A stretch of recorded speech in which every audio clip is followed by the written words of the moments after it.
Hey, how you doing? My name is Leroy Yagi, and I'm a compulsive gambler in recovery.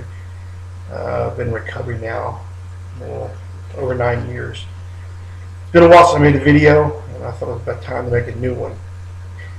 You know, gambling in this country is growing bigger and bigger every day, especially with the state of our economy. Our economy is failing, and what is the one thing our government does is expand gambling in the states.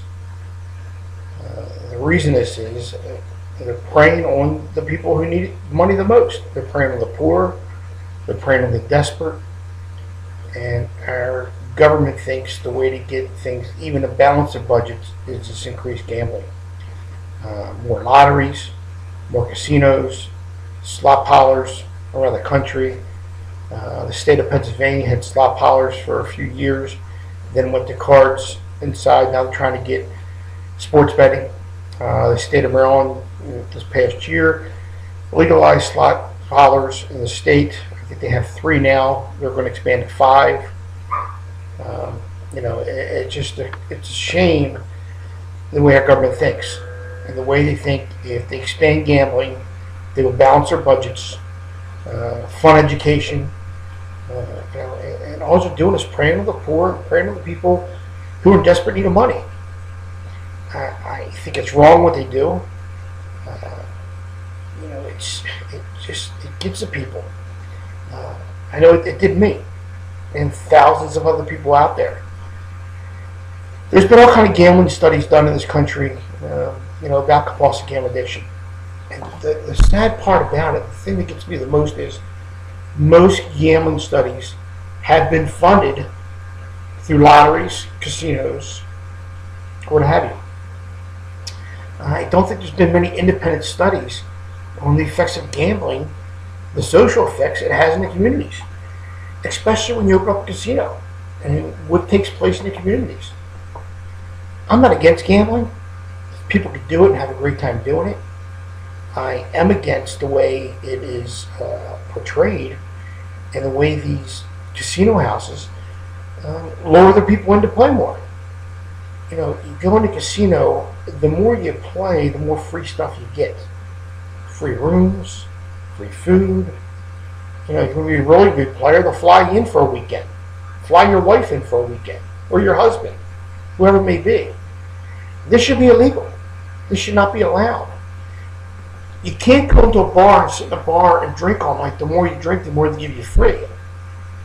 It's against the law. It can't happen. To me, there's no difference in this in enticing somebody to gamble more. The state of Maryland in, I think, February, March, made like $13, $14 million a month profit to go to the general fund, they were saying. Where did this money come from? Well, I'll tell you where it came from, Governor O'Malley. It came from the grandmothers, the grandfathers, the husbands, the wives, who didn't pay their rent payment, who didn't pay their mortgage bill, who's behind on the credit card payments, and trying to find the easier way out. It's a shame the way it is portrayed within our government. Our government is the biggest compulsive gamblers there are in this country. Forget me or other people out there who have a problem. Look at the state of our economy today. Why is it? It's because they're gambling with our money. They're gambling with our lives.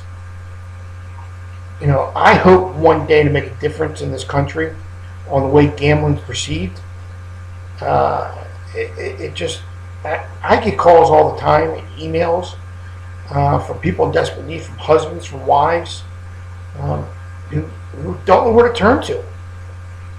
The sad part about it, a lot of people with a gambling addiction turn to suicide. And it's got to stop.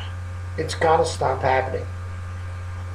One of the ways it can stop happening is for these casinos to cut down on the freebies they give out. The free rooms, the free food.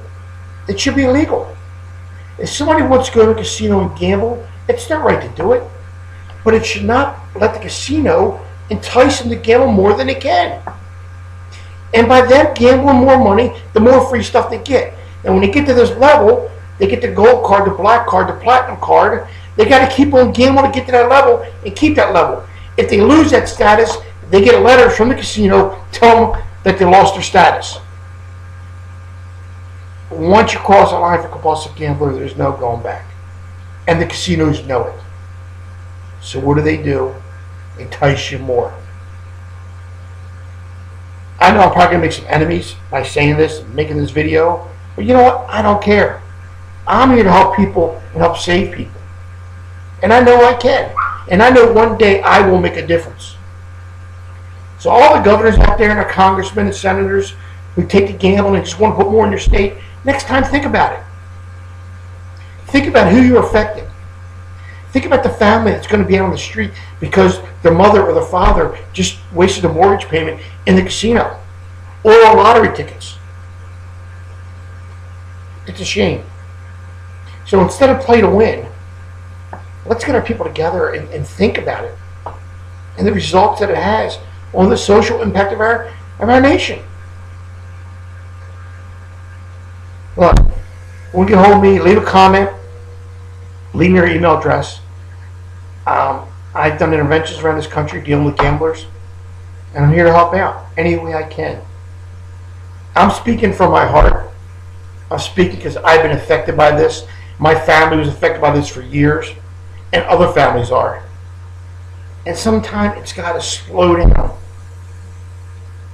Not opening up more casinos is not the answer. Increasing the lottery is not the answer. Our answer is to be responsible. Yes, you might have a responsible gambling program or gaming program, but you know, and I know, you don't take it seriously. So, anybody wants some help, reach out to me, send me a comment, and I'll be in touch with you. God bless everybody, and have a great day.